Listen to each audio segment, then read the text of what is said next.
Hi guys, welcome back to Vlogmas. The weather outside tonight, as they say, as the song goes, the weather outside is frightful. It's been raining all day. Now there are things I can go and do, but it makes vlogging challenging. So tonight I'm staying in, I'm going to edit some video, and I thought I'd have some snacks while I do it. So I'm going to make another festive food vlog. Now in Britain we have some pretty strangely named food and dishes. Cullen skink, bubble and squeak, jam roly-poly, stargazy pie. If you saw them on if you saw them on a restaurant menu, you'd have no clue from the name what the ingredients were. Now, the shops, the supermarkets are full of Christmas food, and they've got loads of canapés for people's Christmas celebrations.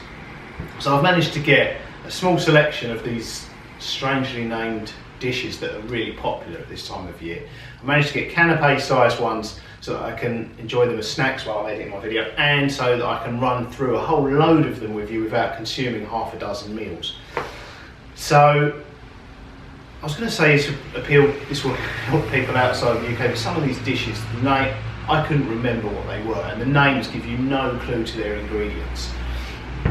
So first up, now this is going to again seem like a massive brand deal. The only reason I'm going to show you what they are and where I got them from is because I know people from Britain are going to ask what they were. If they see one and they like them, they're going to ask me what they were and what they got, where I got them from, so it's going to save me weeks of work in the comments section.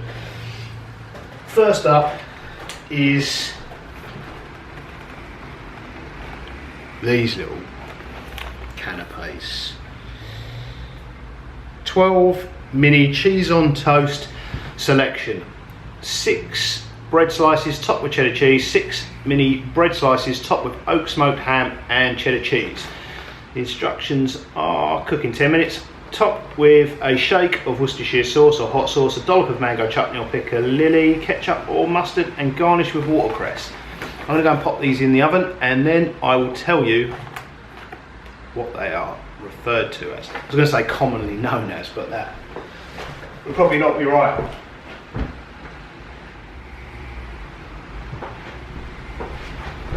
Okay, so first up in our funny names for food, we have what looks like and was sold as cheese on toast.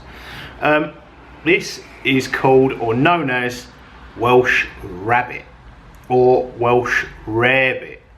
The one with ham on technically is a croque monsieur. Stick an egg on it, you've got croque madame. But I had a quick look on the internet to see why we call cheese on toast Welsh rarebit, and no one really knows. It's been lost in the mists of time, the reason why, but they're guessing it was to mock the Welsh. Rabbit was a inexpensive cut, the most inexpensive cut of meat, and the Welsh couldn't afford it, so they possibly used cheese as their source of protein. Either that, or it was because they had a love of counterfeit goods. Either way, it was just another reason for the Welsh, a long list of reasons to love to hate the English, I guess. So now, with all of these things I show you, these are canapés. So this is not the definitive restaurant video, recipe video for how to make these things. People really get their knickers in a twist. They'll be saying, oh, that's not Welsh rarebit, that's not the correct way, but there are loads of different ways to make these things. If you go to a restaurant here, they'll zhuzh these up with all sorts of ingredients. A lot of the time with Welsh rarebit, they turn it into a sort of creamy sauce. Mix it with mustard, white wine, but yeah, the fundamental ingredients, cheese and toast. So I'm going to enjoy this Welsh rarebit and the croque monsieur while I edit some video, and then I'll make some more snacks in a moment. Okay, next up, pigs in blankets. Now I've got Marks and Spencer's ready to cook 16 pigs in blankets. I'm not cooking 16. Delicious cocktail sausages made from selected cuts of British pork wrapped in smoky bacon. Recipe idea for a delicious dip: fold whole grain mustard into cool creme fraiche. I just had a quick look on the on Google to see if there's any definitive explanation where the name came from. And I've just found yet another comment section possible calamity. There are regional variations of what these things mean. Apparently in America, pigs in blankets is like a hot dog. So again, hopefully this will show you what these different things mean if you're in a different country. So yeah, in Britain, pigs in blankets are little sausages wrapped in bacon. So let's go and pop them in the oven.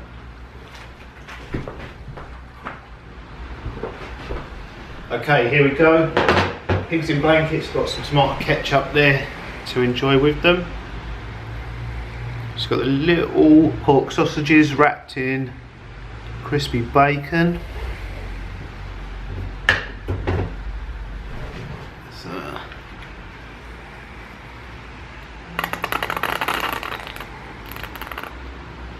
charming.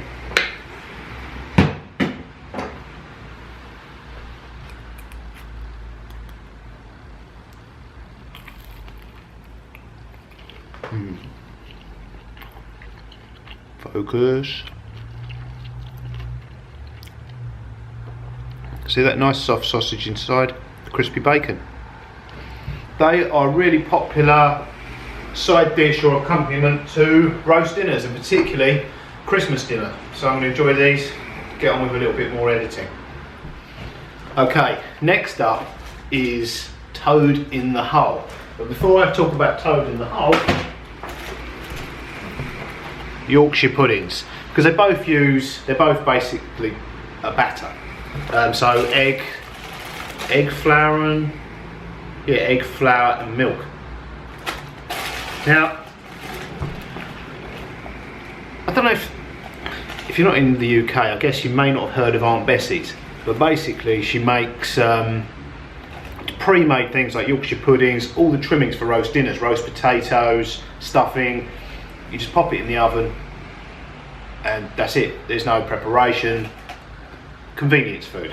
But they turn out okay. Don't make a mess. I'm a big fan of them. Probably shouldn't admit that. But I was just pulled this one out of the freezer and it said Mrs. Patmore's. I thought I've been sold a sort of generic copy of Aunt Bessie's, but turns out she's a character from Downton Abbey. So they are still Aunt Bessie's, but they're going with Mrs. Patmore's. A Downton dinner. But I'm going to pop one of these in as well. So normally you'd make your own batter mix and then pop it in like a muffin tin, and they pop out like that. So I thought I'd show you a full size one. But Aunt Bessie's come in little foil tins. They turn out okay. But toad in the hole. Toad in the hole is basically sausages in a batter. So you'd make a whole tray of it. It's really nice, having it for ages, have it with gravy. These are little mini canapés ones. 12 mini toad in the hole. Mini Cumberland sausages in a sage flavoured batter with caramelised onion chutney. Again, picked them up in Marks and Spencer's. Delicious, served hot with warm apple compote and garnished with crispy sage leaves. So let's go and pop these in and I'll show you what a toad in the hole canapé looks like. And a full size Yorkshire pudding.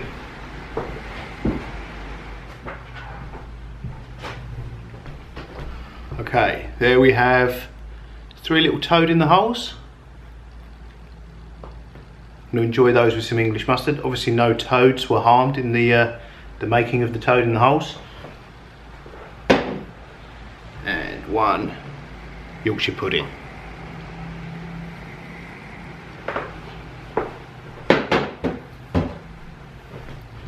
Another big dollop of Coleman's mustard, toad in the hole. Some gravy would probably be nice too, but I'll save that for a full size toad in the hole one day.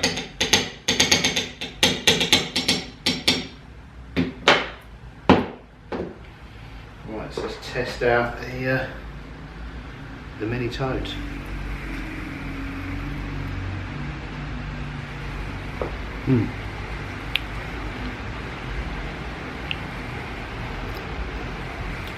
They're good.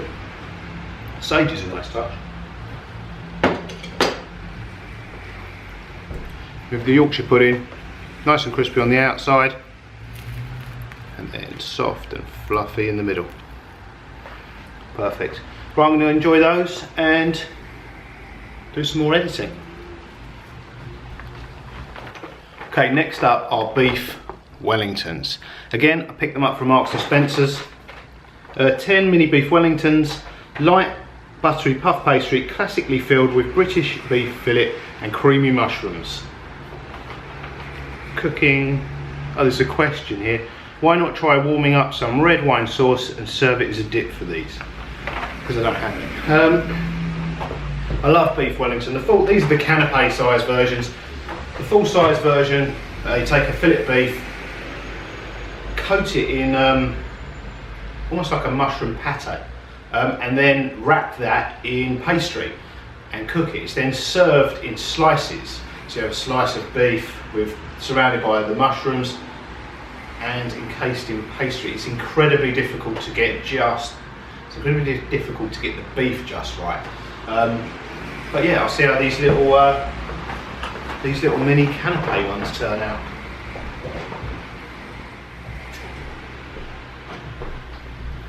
Okay, here are the mini beef Wellingtons. They look pretty good. They're bite sized really, but I'm gonna cut one open so we can have a proper look inside.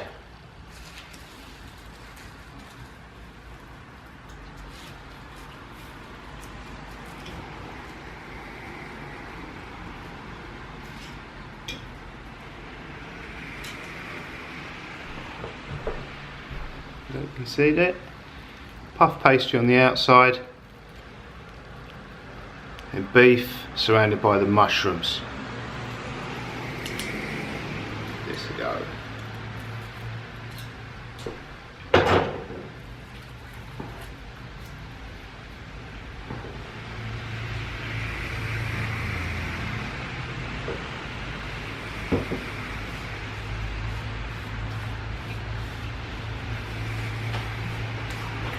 They're okay. The beef's kind of lost in the amount of pastry. I could do with a bit more. Beef.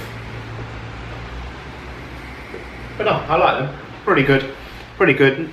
Not as good as a full-size beef Wellington. I think that's why I was a little disappointed. But I'm gonna get on, enjoy those, and carry on editing. Okay, next up we have Devils on Horseback. There we go. Waitrose Christmas, 12 devils on horseback. They are prunes wrapped in smoky bacon. Beach smoked streaky bacon. Now apparently there's an alternative to devils on horseback, which is angels on horseback, which I've never tried. And that is, instead of a prune, it's an oyster wrapped in bacon. Now, they did have fresh oysters in the fishmongers down the road, but they were massive. So I got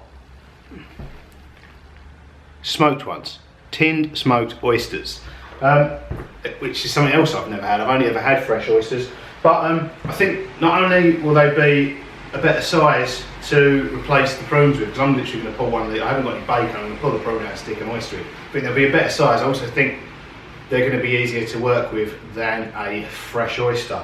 And I'll give them a go.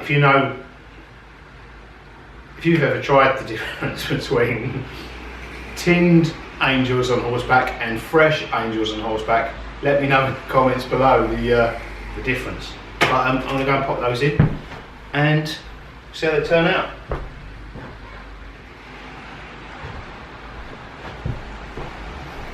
Okay, here we have the devils on horseback, aka prunes wrapped in bacon, and the angels on horseback, oysters wrapped in bacon. All I did was I popped out a few of the prunes and wrapped the bacon around the oysters. I think the smoked oysters will work well. I tasted a few that taste completely different to fresh oysters. I don't know what I was thinking, but I think for this kind of dish they're the right size, and they're probably a good texture. They're certainly going to be easier to work with. So let's try one.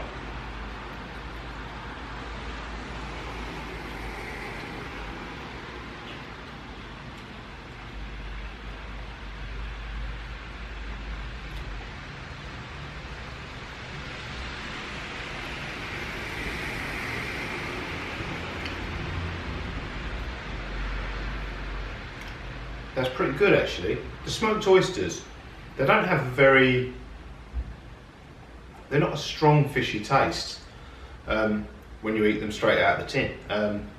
Wrapped in bacon, funnily enough, the additional salt, in fact the bacon seems to really bring the flavour out of the smoked oysters. It actually kind of improves the taste of the oyster. Let's try the Devils on horseback. Prune wrapped in bacon.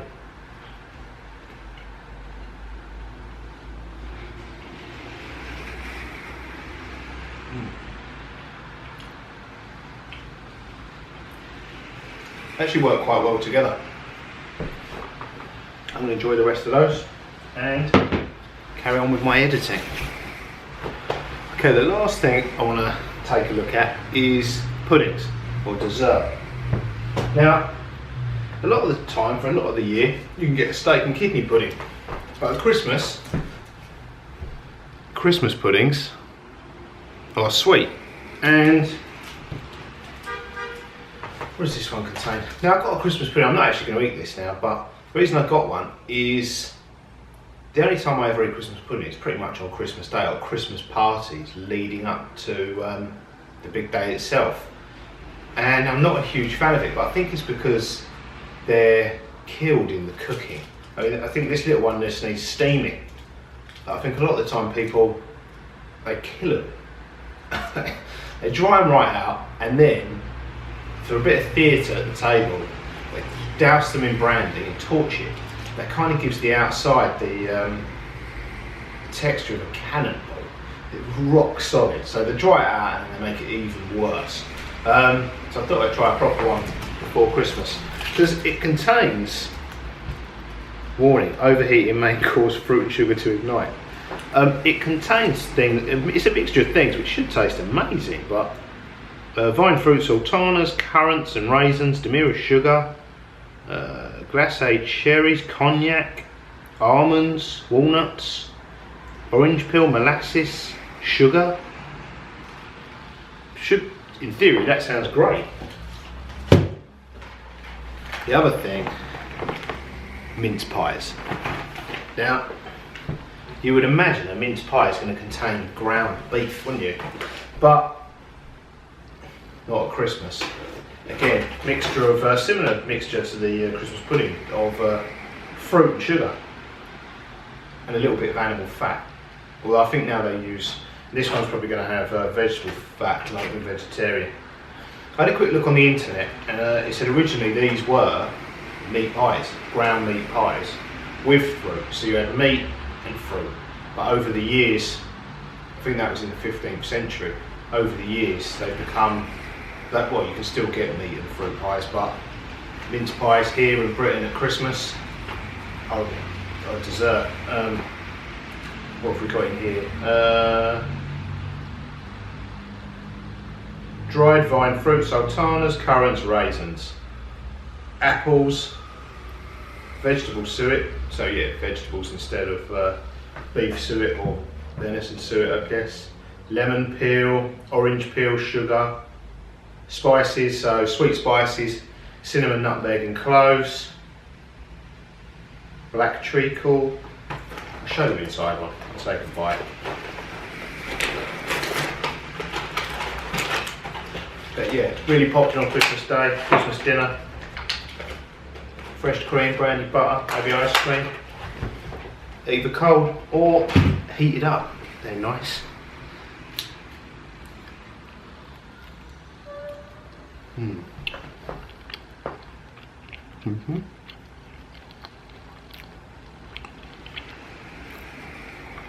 This camera seems to love to focus on Scooby-Doo. Focus on the pie. See the currants and sultanas in there?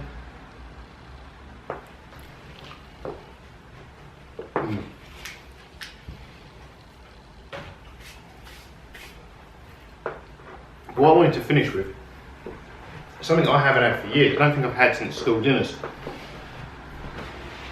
And I found something. The stupidest name thing we've got. Even sillier than gentleman's relish.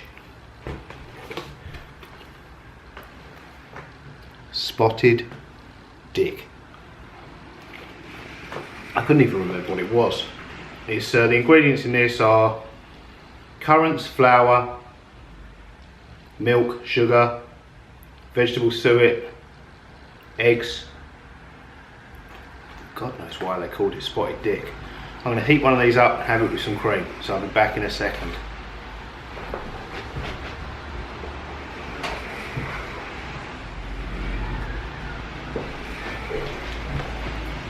Okay, so there we go, one hot spotted dick. Looks a little bit dry, doesn't it? Double cream.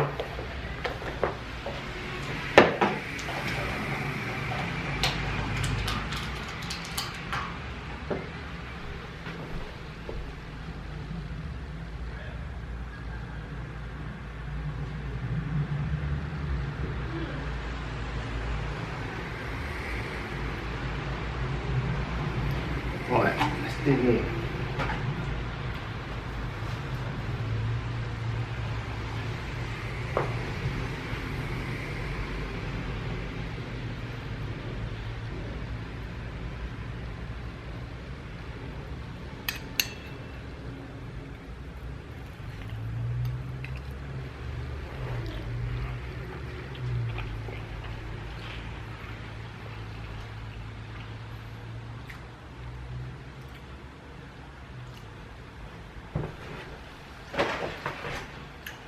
Pretty good.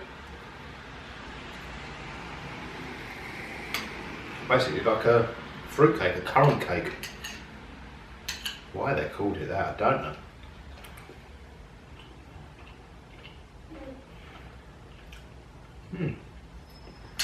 That's pretty good. Okay, on that note, thanks for watching. I hope you enjoyed this video. Hopefully it's increased or improved your culinary vocabulary. And until tomorrow, thanks for watching. Merry Christmas. Toodles.